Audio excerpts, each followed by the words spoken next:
마태복음 22장 1절부터 14절까지 말씀을 한 절씩 교도하시겠습니다. 마지막 절은 합독하기로 되겠습니다. 신약성경 37면입니다. 마태복음 22장 1절부터 14절까지 말씀을 한 절씩 교도하시겠습니다. 예수께서 다시 비유로 대답하여 이르시되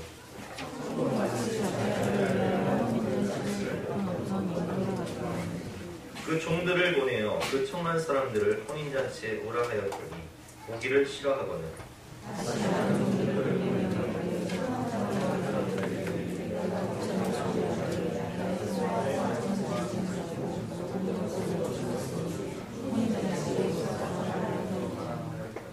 그들이 돌아보지도 않고 한 사람은 자기 밭으로 한 사람은 자기 사업하러 가고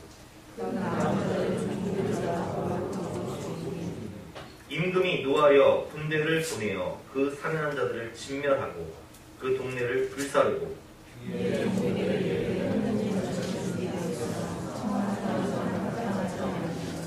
내 거리 길에 가서 사람을 만나는 대로 혼인잔치에 청하여 오라 하는데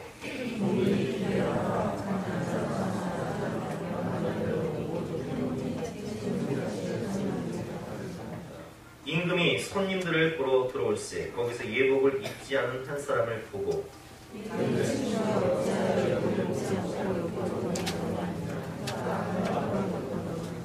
임금이 사원들에게 말하되 그 손발을 묶어 바깥 어두운 데에 내던지라 거기서 슬피 울며 이를 갈게 되리라 하니라. 청함을 받은 자는 많되 택함을 입은 자는 적으니라. 아멘. 택함을 입은 자가 됩시다 라는 제목으로 본 말씀을 의지해서 함께 은혜를 나누도록 하겠습니다. 예수님께서 죽음을 앞두고 예루살렘에 입성하셔서 십자가 사역을 지시기 위해 입성하신 그 종료주일 날깃하고 입성하신 부분이 지난주에 들었잖아요. 예수님의 생애가 채 일주일도 남지 않았어요. 짧은 인생. 이제 제자들에게 설교를 할 기간도 많지 않아요. 그렇다면 무슨 설교를 하실까요? 제가 만약 제 생명이 일주일밖에 안 남았다. 그럼 여러분들에게 설교를 한다면 주제가 뭘까요? 그것은 당연히 천국일 겁니다. 우리 예수를 믿는 이유가 뭐죠? 천국 가기 위해서. 천국 영생을 얻기 위해서. 예수님도 마찬가지. 이제 시간이 얼마 남지 않았어요. 예수님은 계속 천국 설교를 하세요. 21장 마지막 중에도 천국 비유를 하시고 22장 오늘 본문에도 천국 비유를 말씀하십니다. 그래서 2절 말씀부터 보시겠습니다. 2절 말씀. 천국은 마치 자기 아들을 위하여 혼인잔치를 베푼 어떤 임금과 같으니 그 종들을 보내어 그 청한 사람들을 혼인잔치에 오라 하였더니 오기를 싫어하거늘 다시 다른 종들을 보내며 이르되 청한 사람들에게 이르기를 내가 오찬을 준비하되 나의 소와 살찐 짐승을 잡고 모든 것을 갖추었으니 혼인잔치에 오소서 하라 하였더니 아멘. 한 번뿐인 인생. 여러분 대학은 떨어져도 다시 들어갈 수 있어요. 사업은 실패해도 다시 도전할 수 있습니다. 그러나 천국은 기회가 죽음 이후에 심판 때 앞서 한 번. 그래서 우리는 일생이라고 해요. 일생. 천국의 소중함이 얼마나 존귀하면 예수님께서 이 마지막 일주일을 천국에 대해 설교하고 계시겠습니다. 천국 비유를 하시는데 오늘 천국 비유의 내용은 잔치를 베푼 왕이 있었다는 거예요. 한 임금이 자기 아들을 위하여 즉 예수 그리스도 어린 양의 혼인잔치의 주인공이신 예수님과 또 하나님의 자녀인 우리들을 위하여 천국잔치를 베푸셨다는 거예요. 혼인잔치를 베푸셨다는 거예요. 너무나 정성 들여 준비한 천국잔치입니다. 예수님의 피값으로 예수님의 생명값으로 우리에게 구원을 허락하시기 위해서 그 아들 독생자를 잡으셔서 십자가에서 죽이신 그런 천국잔치. 그래서 모든 사람들을 초청합니다. 초청받은 사람들은 세상 모든 사람들이죠. 하나님이 세상을 이처럼 사랑하사 독생자를 주셨습니다라는 말씀처럼 모든 사람들을 초청하나 거부한 사람도 있습니다. 종들을 잡아 죽인 사람들, 하나님의 종들을 잡아 죽인 사람들, 유대인들, 그리고 불신자들. 그래서 오늘 본문의 내용은 오늘 이 말씀을 묵상하면서 그렇다면 그들이 왜 거부를 했나? 왜 그 천국 자체에 거부를 했을까? 이 부분부터 한번 배워볼게요. 먼저 5절 말씀 같이 읽어보겠습니다. 시작! 그들이 돌아보지도 않고 한 사람은 자기 밭으로 한 사람은 자기 사업으로 가고 아멘. 바쁜 일이 있었다는 거예요. 나름 중요한 일이 있었다는 거예요. 그게 뭐예요? 밭에 일하러 간다는 거예요. 밭일을 해보신 분은 알겠지만 밭에 씨를 뿌릴 때가 있어요. 씨를 뿌릴 때가 있고 물을 줄 때가 있고 거름을 줄 때가 있고 곡식도 거둘 때가 있다는 거예요. 그 때를 놓치면 제가 작년에 우리 그 배추를 양주에 목사님한테 사왔는데 그 목사님 그러시더라고요. 배추를 적당히 적당한 때에 심지 않으면 배추가 아예 안 찬다는 거예요. 마찬가지로 곡식도 우리가 과일을 거둘 때도 너무 늦게 거두면 냉해를 입는다든지 너무 일찍 거두면 풋내가 난다든지 이 때가 있어요. 그래서 이 밭에 간 사람들이 뭐라고 얘기하냐면 나는 지금 중요한 때라는 거예요. 그래서 밭에 가야 된다는 거예요. 사업도 마찬가지죠. 사업을 하시는 분들은 알겠지만 이게 내가 고객의 입장에 맞춰서 계약을 할 때에도 고객의 시간에 맞추는 거지 내가 뭐 어떻게 할 수가 있는 게 아니잖아요. 그래서 그 고객의 시간에 맞춰서 중요한 계약권이 있기 때문에 사업하러 간다는 거예요. 여러분 이 뭐 우리가 상식적으로 이해가 될 수 있죠. 그러나 오늘 이 혼인잔치를 초대한 사람이 누굽니까? 임금이에요. 그냥 사람이 아니에요. 그냥 뭐 우리가 알고 지내는 지인이 아니라 왕이신 하나님, 우리의 생사화복을 주관하고 인간의 모든 역사와 우리의 생명을 주관하시는 임금이신 왕이신 하나님께서 우리에게 어린 양의 혼인잔치를 초청하실 때에는 우리에게 가장 중요한 어떤 성공이나 학벌이나 명예나 권세보다 가장 중요한 천국을 허락하기 위해서 초청하신 건데 오늘 본문에 나온 이 사람들은 이 천국 영생을 경하게 여깁니다. 천국까지도 안 가면 어때요? 나는 사업이 중요해요. 나는 학벌이 중요해요. 나는 장사가 중요해요. 나는 농사가 중요해요. 임금님의 초청을 무시해버려요. 왕자의 결혼식을 경히 여깁니다. 예수 그리스도의 결혼식, 어린 양의 혼인잔치나 그런 관심 없어요. 그것보다 더 소중한 현실적인 것이 있다고 생각합니다. 그러나 이 우선순위를 바꿔버린 다르지 못한 어리석음이 그들에게 영원한 멸망을 줍니다. 여러분 성경을 보면 사업과 장사 중요하죠. 그런데 이런 말씀이 있습니다. 야고보서 4장에 보면 들으라 너희 중에 말하기를 오늘이나 내일이나 우리가 어떤 도시에 가서 거기서 1년을 머물며 장사하여 이익을 보리라 하는 자들아 내일 이를 너희가 알지 못하는도다. 너희의 생명이 무엇이냐 너희는 잠깐 보이다가 없어지는 안개니라. 아멘. 여러분 우리가 예수님을 잘 믿고 구원의 확신이 있으면 내일 지구의 멸망이 올지라도 오늘 나는 사과나 한 그루의 사과나무를 심는다 이렇게 고백하는 게 맞아요. 그렇죠? 그런데 아직 구원받지 못했고 천국에 들어갈 준비를 하지 않았는데 내일 죽음이 온다고 생각하세요. 그럼 오늘 일하는 게 맞습니까? 이것처럼 어리석은 일입니다. 한 집사님이 그런 얘기를 하시더라고요. 아는 분이 스포츠 매장을 크게 몇 개 하시는데 그분이 죽을 병에 걸려서 나를 받았다는 거예요. 근데 그분이 이미 사망 선고를 받고도 예수님을 영접하지 않고 죽기 전날까지 뭐 했냐면 일 나갔다는 거예요. 그리고 죽었어요.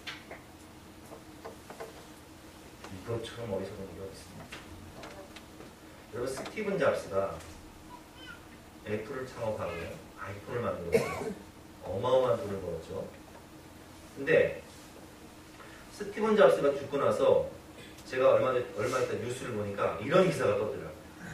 스티븐 잡스가 몇 조를 남겼잖아요.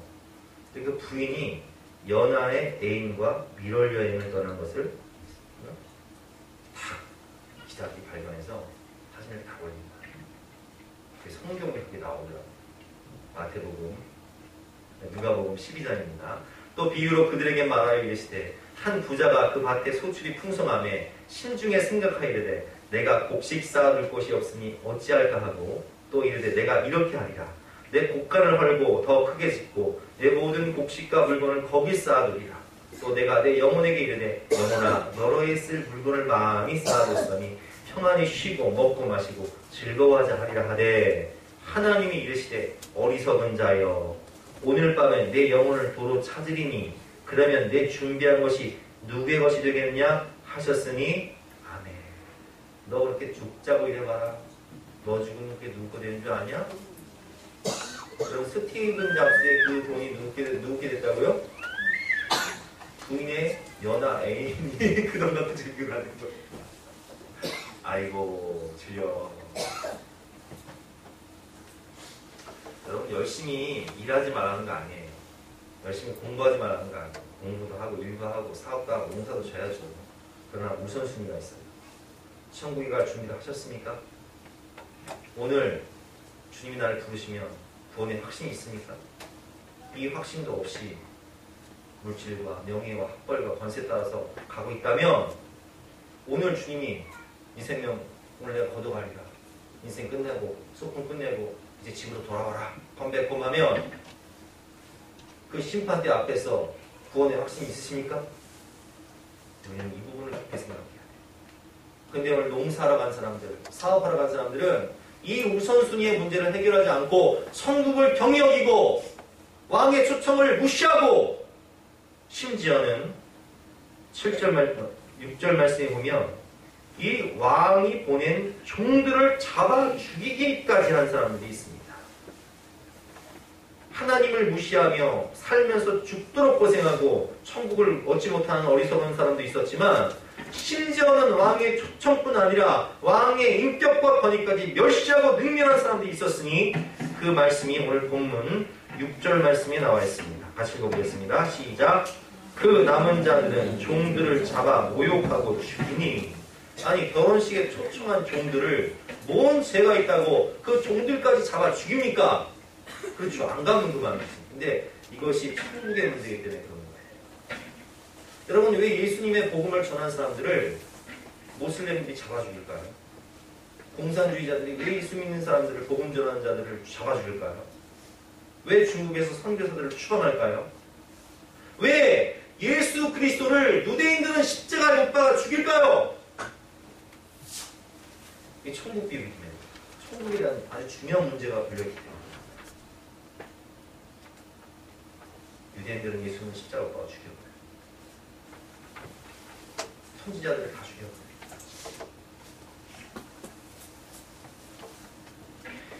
내가 천국 못 가는 것은 그렇다 쳐도 남도 함께 지옥 가자는 거예요.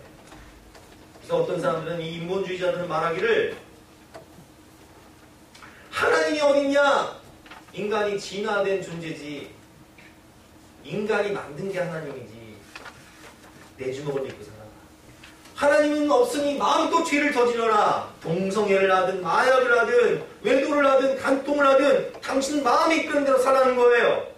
그걸 버스 광고에 돼요. 인본주의자들. 인생 한 번이니 즐기며 살아라. 마음껏 죄 짓고 살아. 하나님은 없다. 지옥도 없다. 심판도 없다. 나 혼자 지옥 가기 억울하다는 얘기예요. 하나님을 거부하고 왕의 초청뿐 아니라 왕이신 하나님의 인격과 하나님 말씀의 권위까지 멸시하고 능멸한 그들에게는 무시무시한 심판이 임하는 7절 말씀 같이 읽어보겠습니다. 시작. 임금이 노하여 군대를 보내어 그 살인한 자들을 진멸하고 그 동네를 불살하고. 하나님 군대를 보내 그 동네를 불살하고 진멸했다는 거예요. 이것은 역사적으로 사실이에요. 주 70년 로마의 기도장군이 예루살렘을 공격할 때 예루살렘 성에 있던 모든 사람들은 다 죽임을 당합니다. 그래서 아이들을 죽일 때 아이들을 어떻게 죽였냐? 이 바위가 있으면요, 애들을 발을 잡아서 맺혀 죽였어요. 머리를, 대가리를, 머리를 깨트려 죽여버려요. 실화예요, 실화. 역사예요. 돌 위에 돌 하나도 남지 않았어요. 예루살렘 성전이 회파될 때 돌과 돌 사이에 황금으로 지었기 때문에 그걸 뺏어가려고 돌 위에 돌 하나도 남지 않았는데 이 로마인들에게 죽임당하지 않기 위해서 피난한 사람들이 어디로 피했냐면은 헤롯 대왕이 지어놓은 마세다라는 철의 요새가 있어요. 산꼭대기에 있는 요새.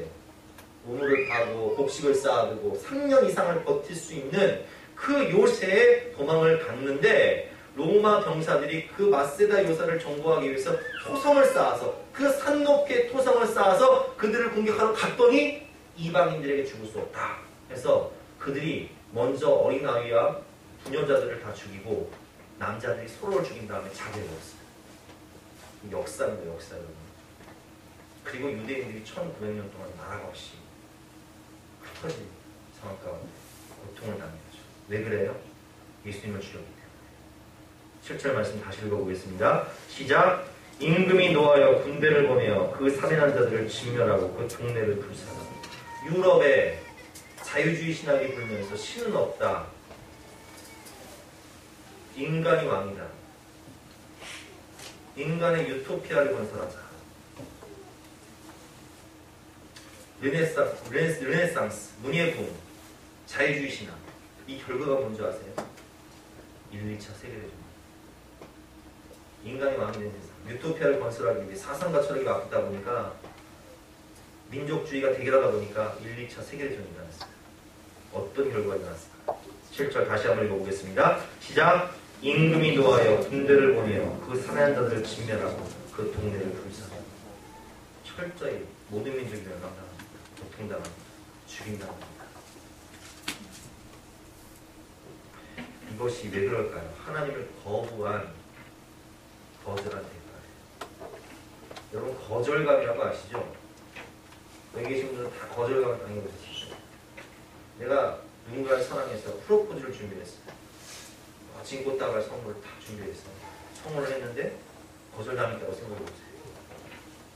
내가 어느 대학에 들어가기 위해서 열심히 공부했는데 합격하지 못하고 떨어졌다고 생각해보세요. 내가 어느 회사에 취직하기 위해서 이력서를 냈는데 나를 뽑지 않았다고 생각해보세요. 이게 다 뭐예요? 거절감이에요. 근데 이 거절감이라는 것은 아랫사람이 윗사람한테 당할 수 있지만 윗사람이 아랫사람한테 당할 수 있는 게 거절감이에요. 예를 들면 우리 사모가 애들을 위해서 저를 위해서 열심히 하루 동안 요리를 준비했어요. 장을 보고 지지고 볶고 해가지고 잔치상을 차렸는데 저녁에 다 애들이 들어오자마자 얘들아 밥 먹어라 이렇게 맛있는 것만 차려놨어. 딱 했더니 애들이 한다는 말이 아 나 학교에서 피자 먹고 와서 배불러서 안 먹고 싹 들어가거든요. 내가 딱 한다는 말이 아유 나 저녁 모임 있어가지고 먹고 어떡하지? 이랬더니 사모가 뭐라고 말할까요? 내가 다시 이런 말 하면 알지. 이게 뭐예요? 거절감이다.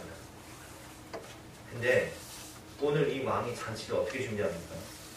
본문 3절 말씀, 2절과 3절 말씀, 4절 말씀까지 읽어보겠습니다. 천국은 마치 자기 아들을 위하여 혼인잔치를 베푼 어떤 인구 같으니 그 종들을 보내며 그 청한 사람들을 혼인잔치에 오라 하였더니 오기를 싫어하거든.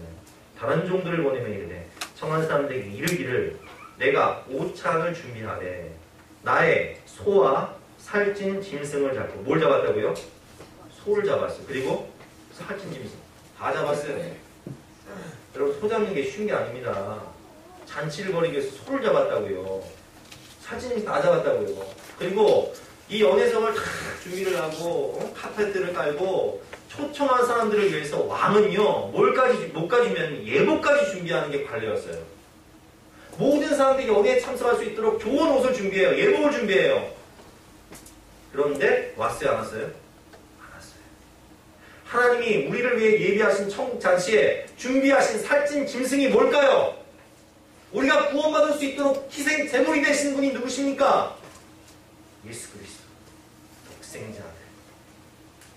우리가 아직 죄인 되었을 때 그리스도께서 우리를 위하여 죽으심으로 하나님께서 우리에 대한 자기의 사랑을 확증하셨느니라. 심지어 자기 아들 예수 그리스도의 생명값으로 우리에게 천국잔치를 매수하신 다음에 누구든지 오라 와서 구원받으라 천국으로 들어오라 초청했는데 사람들이 이걸 거부한 거예요.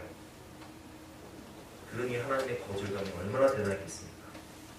하나님의 진노와 분노가 얼마나 대단했겠습니까? 그래서 하나님 심판하실 수밖에 없어요. 생명길을 열어놨지만 누구는 독배에 물린 자는 녹뱀을 바라보기만 하면 산다. 보기만 해라 말씀하셨지만 그 말씀을 믿지 못하고 죽은 이스라엘 백성들이 너무나 많았어요. 나는 못 믿겠다는 거예요.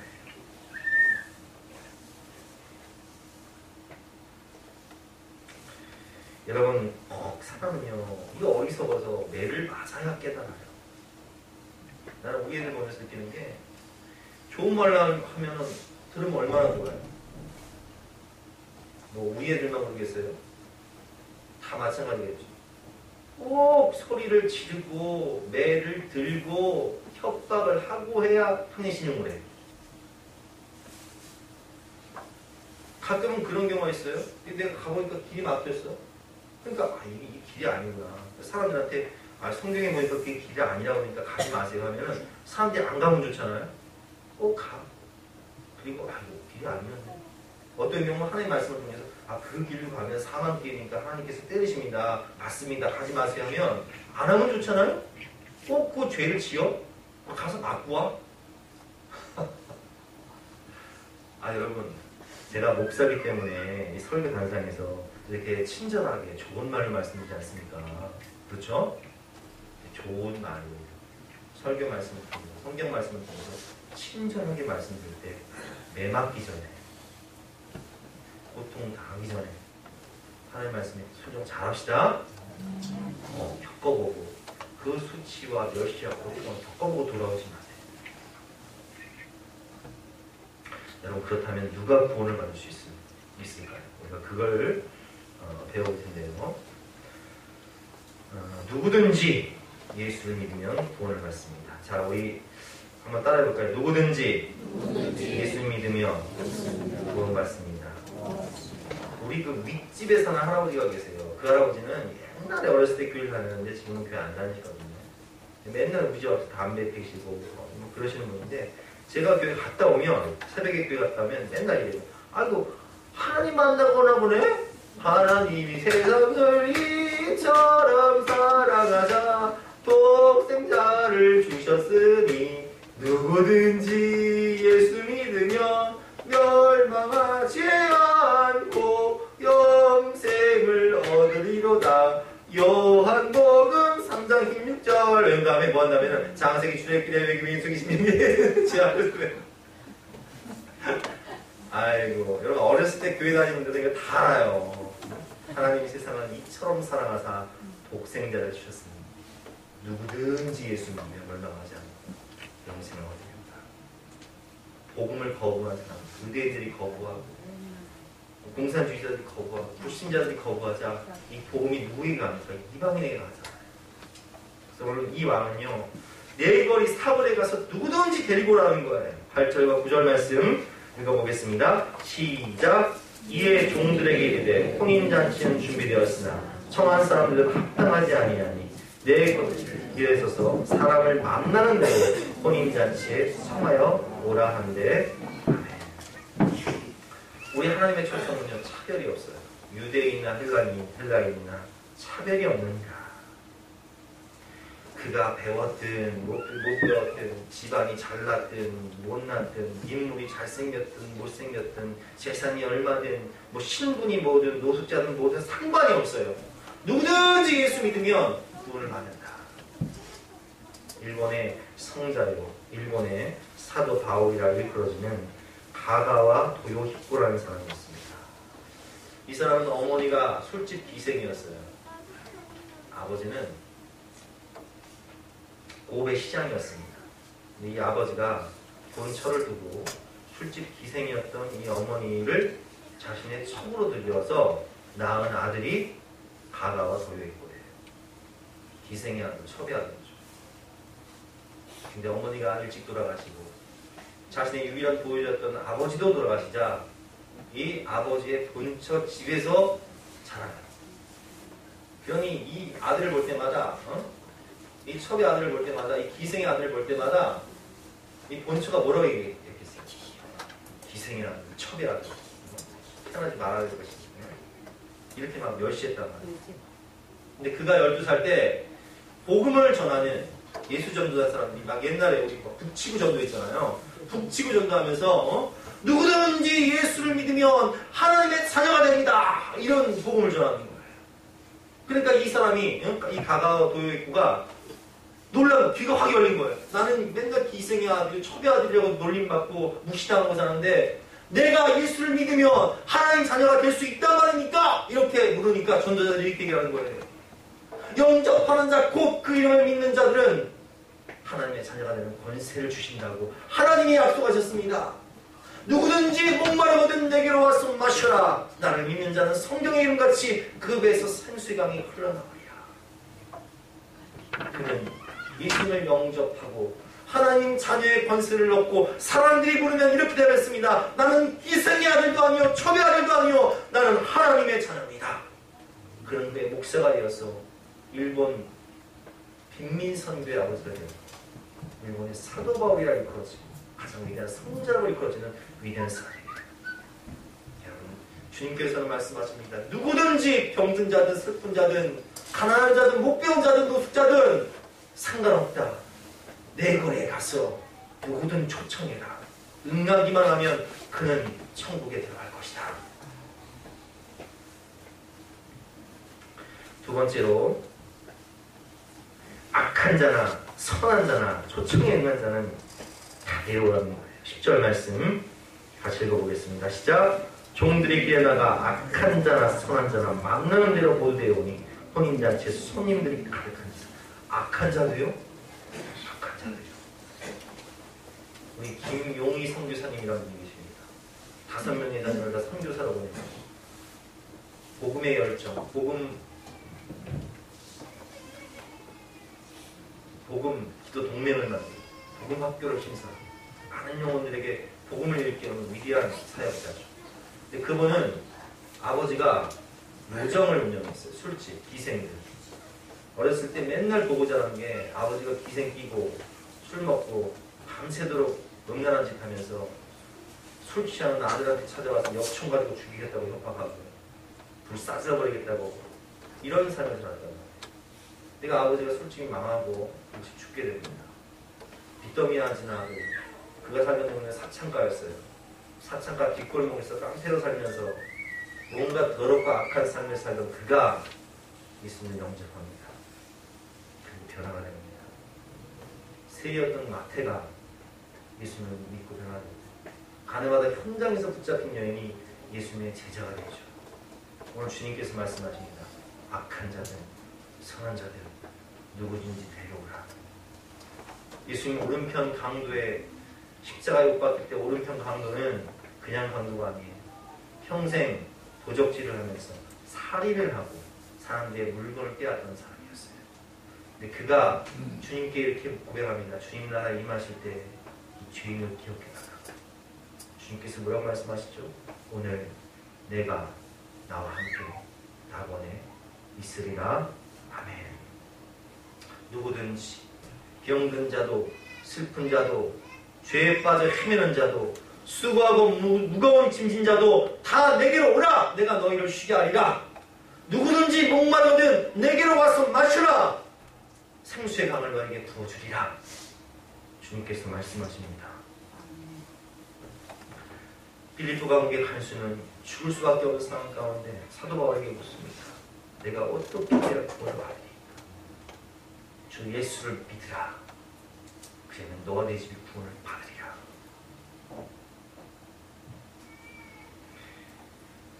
주님께서 오늘 우리에게 말씀하시는 거예요. 누구든지 악한 자도 병든 자도 슬픈 자도 외로운 자도 죄에 빠진 모든 사람들아 목마른 자들아 수고하고 무거운 짐진 자들아 다 내게로 오라.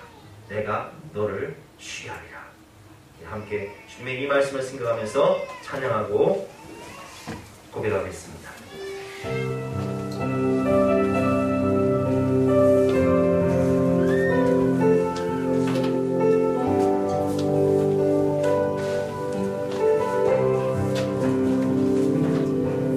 내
외로운 자든 배운 자든 못 배운 자든 있는 자든 없는 자든 예수님께 나오면 주님은 넓은 가슴으로 우리를 받아주시는 거예요. 어서 돌아오고 어서 돌아가고 지은 죄가 아무리 무겁고 크기로 주어지 못한 당하면 못 받으시 돌아오기만 하면 하나님은 사랑으로 받아주시고 신을 신겨주시고 의복을 입혀주시고 가락지를 끼워주시는 분심을 믿으시기 바랍니다. 그런데 이 잔치에 참여할 수 있는 자격 조건은요 단 한 가지가 있어요. 그게 뭐냐? 왕이 준비한 예복을 입는 거예요. 가난한 자도 병든 자도 슬픈 자도 누구든지 오기만 하면 되는데 자격 조건이 뭐냐? 왕의 이 잔치에 참여하기 위해선 왕이 준비한 예복을 입어야 되는 거예요. 근데 예복을 입지 않은 사람들이 있었습니다. 11절부터 13절까지 말씀 보시겠습니다. 임금이 손님들을 보러 들어올세 거기서 예복을 입지 않은 한 사람을 보고 시절 시작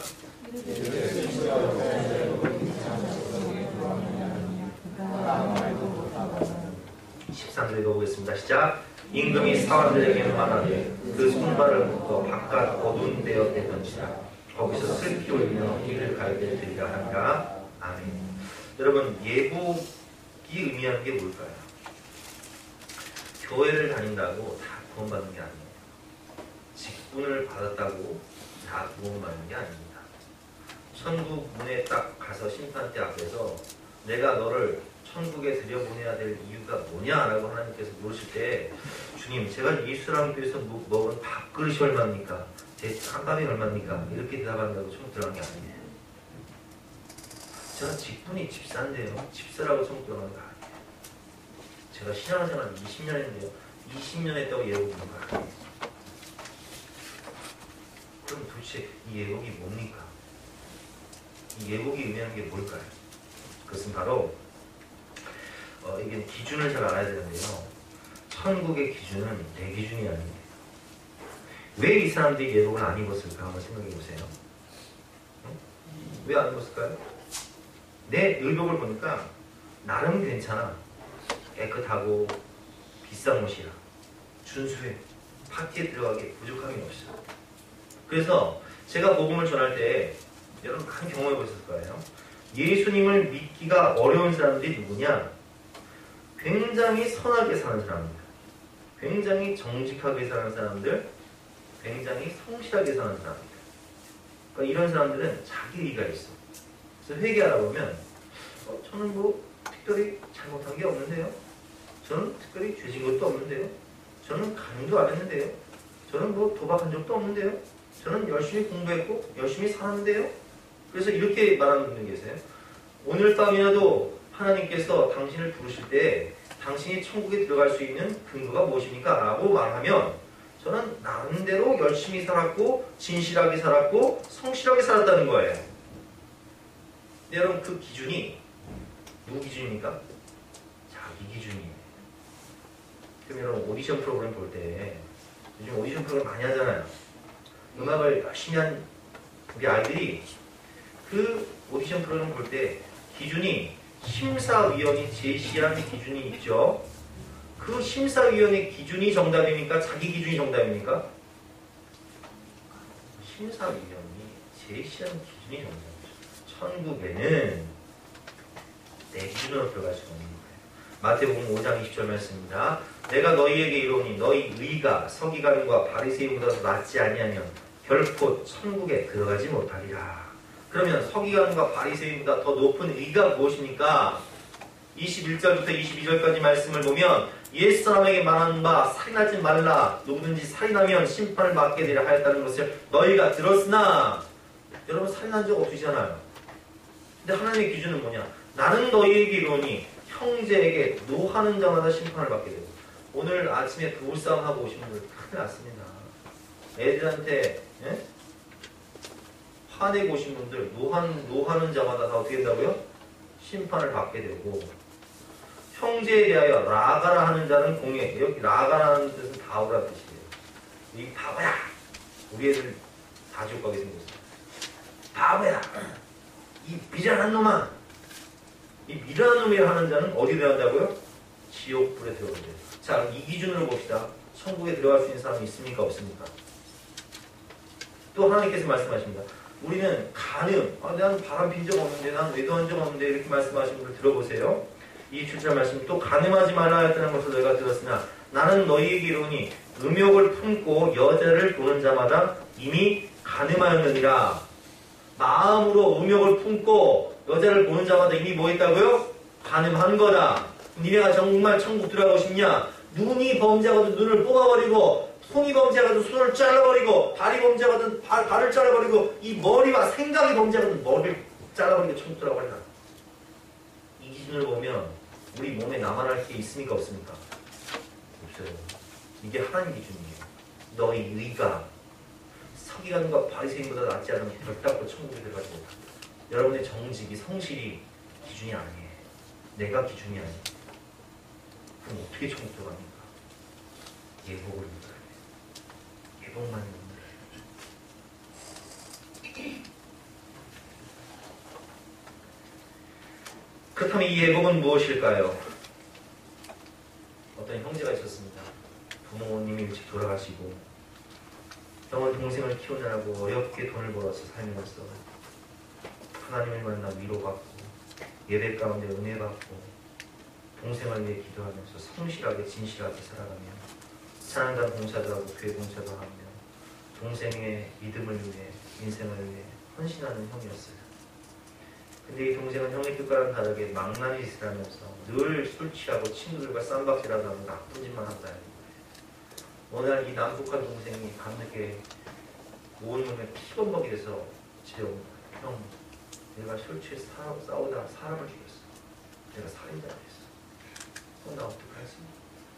나 이제 감옥에 가면 어떡하지? 나 사형당하면 어떡하지? 형이 생각합니다. 잠깐 기도합니다. 하나님, 저는 지금 구원받아도, 난 지금 죽어도 구원받았기 때문에 천국 갈 수 있지만 이 동생은 아직 예수를 영접하지 못했습니다. 죄 가운데 거하면서 지옥에 갈 수밖에 없습니다. 주님 어떡할까요? 예수님께서 나를 위해 십자가를 지시고 대속의 죽음을 죽으신 것처럼 내가 그를 가겠습니다. 결단하고 동생이가 와, 너 그 옷 빨리 와서, 그 피부도 빨리 와서 그 옷을 자기가 입습니다. 그러면서 동생에게 이렇게 말합니다. 나는 너의 죄의 옷을 입고 너를 대신해서 죽는다. 너는 나의 의의 옷을 입고 나처럼 살아라. 내가 어떻게 사는지 알지? 늘 하나님 앞에 나아가 회개하고 기도하며 눈으로 살아. 너를 위해 헌신하고 성실하고 정직하게 살았어. 거룩한 삶을 살고자 노력했지. 너는 나의 옷을 입고 나처럼 살아라. 그리고 형사들이 찾아오자 내가 그 사람을 죽였노라고 고백하고 형장의 미스로 사라집니다. 동생이 숨어있다가 형을 찾아다니는 감옥에 갇혀있다는 소식을 들었어요. 감옥으로 찾아갑니다.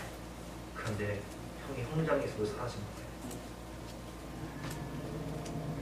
형무소 소장을 만나 사실은 내가 범인이라고, 내가 죽여놓으라고, 형이 이러저러해서 나를 대신해서 희생당한 거라고 얘기하자 형무소 소장이 이렇게 얘기합니다. 이 사람아, 형이 당신을 위해 죽었다면 형벌은 끝났고 심판은 끝난 거야. 그렇다면 형의 유언을 따라서 너는 나의 옷을 입고 나처럼 살아라 말하는 그 말을 따라 형처럼 살아가는 게 바로 형을 위한 길이라네. 그는 돌아와 하나님께 예배드리며 형이 예배하고 진실하고 성실하게 거룩하게 사는 것처럼 그 모든 과거의 옛 생활을 끊고 형의 모습으로 주님을 사랑하며 영혼을 사랑하며 살다가 천국을 가게 됩니다. 이 예복이란 바로 예수 그리스도 위의 옷을 의미합니다. 예수님께서 우리에게 말씀하셨습니다. 나는 너의 죄의 옷을 입고 너를 위해 죽는다. 너는 나의 의의 옷을 입고 나처럼 살아라. 너희는 유혹의 욕심을 따라 썩어져가는 구습을 따르는 옛사람을 벗어버리고 오직 너희의 심령이 새롭게 되어 하나님을 따라 의와 진리의 거룩함으로 지으심을 받은 새 사람을 입으라. 아멘. 너희가 다 믿음으로 말미암아 그리스도 예수 안에서 하나님의 아들이 되었으니 누구든지 그리스도와 합하기 위하여 세례를 받은 자는 그리스도로 옷 입었느니라. 아멘. 그리스도를 옷 입으라는 거예요. 주님과 연합하면 동거하고 동행하라는 거예요. 뜻대로 주님처럼 살라는 거예요. 또한 너희가 이 시기를 알거니와 찾아가 깨어지가 벌써 되었으니 이는 주시면 이제 우리의 구원이 처음에서보다 가까웠습니다. 타락하고 방탕한 생활을 했던 어거스틴이 10대 사생활을 갖고 이단에 빠져 방탕한 생활을 했던 어거스틴이 변화시킨다. 위대한 성자로 변화시킨다. 밤이 깊고 낮이 가까웠으니 그러므로 우리가 어둠의 일을 벗고 빛의 갑옷을 입자. 낮과 같이 단정히 행하며 방탕하거나 술 취하지 말며 음란하거나 호색하지 말며 다투거나 시기하지 말고 오직 주 예수 그리스도로 옷 입고 정욕을 위하여 육신의 일을 도모하지 말라. 아멘. 천국에 들어가는 사람은 흰옷이 뭘까요? 보혈로 씻김받은 예수 그리스도를 닮아 옳은 행실을 하는 것이 흰옷이라고 요한계시록에 나와 있습니다. 여기 위해서는 회개하고 무죄를 회개하고 죄 씻음을 받고 성령을 받아 예수 그리스도의 연합한 승리를 받아 주님과 연합한 삶을 살아야 되고요. 요한계시록에 보면 이 흰옷 입은 자들이 누구며 또 어디서 왔느냐 한 장로가 요한에게 묻습니다. 요한이 알 길이 없잖아. 이 장로에게 말하라. 내가 말하기를 내 주여 당신이 아시나이다 하니 그가 나에게 이르되 이는 큰 환난에서 나온 자들인데 어린 양의 피에 그 옷을 씻어 쓰게 하였느니라. 아멘. 보혈로 배를 씻으며 성하게 되겠네. 내가 주께로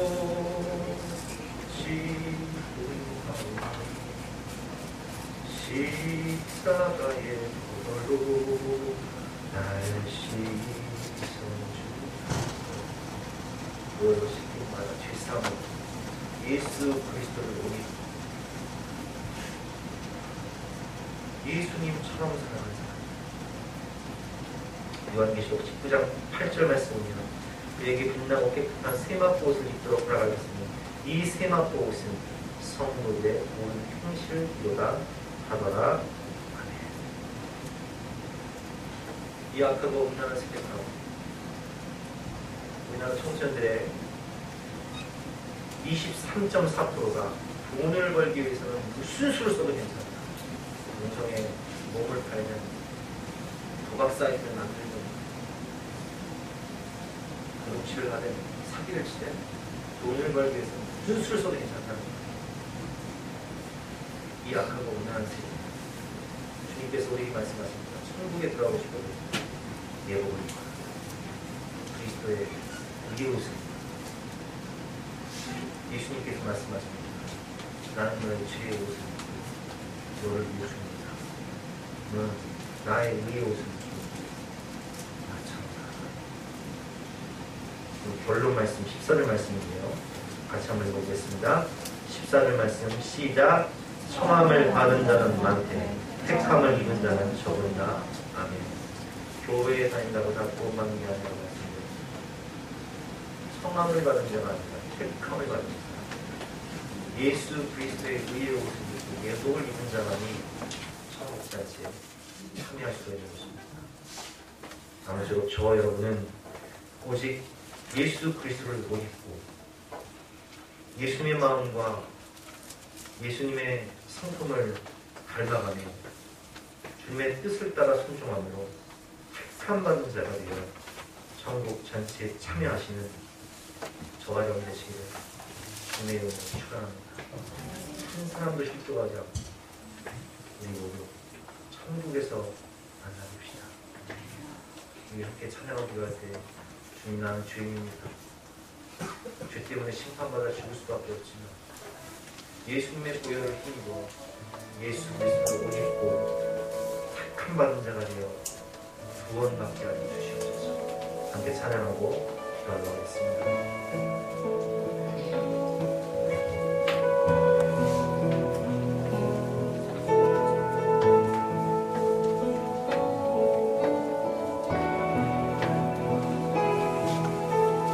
내 마음에 주를 향한 사랑이 나의 말에 주가 주신 진리로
우리 인생의 가장 중요한 것은 천국 영생이라고 강조하게 말씀하셨습니다. 지금 한 영혼도 십조가지 않고 그가 다 예수 그리스도의 의의 옷을 입어 청함을 받았을 뿐 아니라 택함을 받은 자가 되어 천국 영생을 누리는 모든 믿음의 가정들 될 수 있도록 믿음의 백성 될 수 있도록 성령으로 기름 부어 주시옵소서. 우리는 모두는 죄 때문에 심판받아 죽을 수밖에 없는 죄인이지만 우리를 위하여 하나님께서는 천국 잔치를 준비하시되 예수님 피값으로 생명값으로 그 모든 잔치를 준비하시고 우리를 값없이 초청하셨습니다. 누구든지 목마른 자는 내게로 와서 마시라. 누구든지 예수를 믿으면 구원을 받는다. 그 복음을 믿음으로 받아들여 예수는 나의 구주로 마음으로 모심으로 저 영원한 하늘에 모두 입성하여 천국 영생을 얻고 영생 공락을 누리는 저와 모든 성도들 될 수 있도록 축복하여 주시옵소서. 감사드리며 예수 그리스도의 이름으로 기도드렸사옵나이다. 아멘. 다 같이 찬스 별장을 함께 찬송하겠습니다.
어리석은 사람들은 하나님의 초청을 거부하고 밭에 일하러 가고 사업하러 가고 여행 가고 정말 중요한 천국을 무시하고 정말 존귀하신 하나님의 이 아름다운 초청을 무시하고 멸망길로 가지만 우리는 왕이신 하나님을 무시하며 먼저 그의 나라와 그의 의를 구하며 살아갑니다. 하나님의 백성들에게 은혜를 내려주시되 천국 영생을 허락하여 주시고 가정이 천국이 될 수 있도록 도와주시고 사는 곳이 천국이 될 수 있도록 천국의 기쁨과 풍성함을 내려주시고 허락하여 주시옵소서. 오늘도 주님 사랑하는 마음으로 예배드리며 천국의 기쁨을 누리고 돌아갈 때에 위로부터 내려오는 신령한 은혜와 땅에 기름진 축복도 넘치도록 부어주실 것을 믿고 감사드리며 예수 그리스도 이름으로 기도드렸사옵나이다. 아멘. 지금은 우리 구주 예수 그리스도의 은혜와 하나님의 원하시는 사랑과 성령님의 가방감동 역사하시니 예수 그리스도의 의의 옷을 입고 택함 받은 자가 되어 천국 영생을 누리게 될 하나님의 아들 딸들 머리머리 위에 앉는 위에 지금부터 영까지 함께 하시기를 간절히 축원하옵나이다.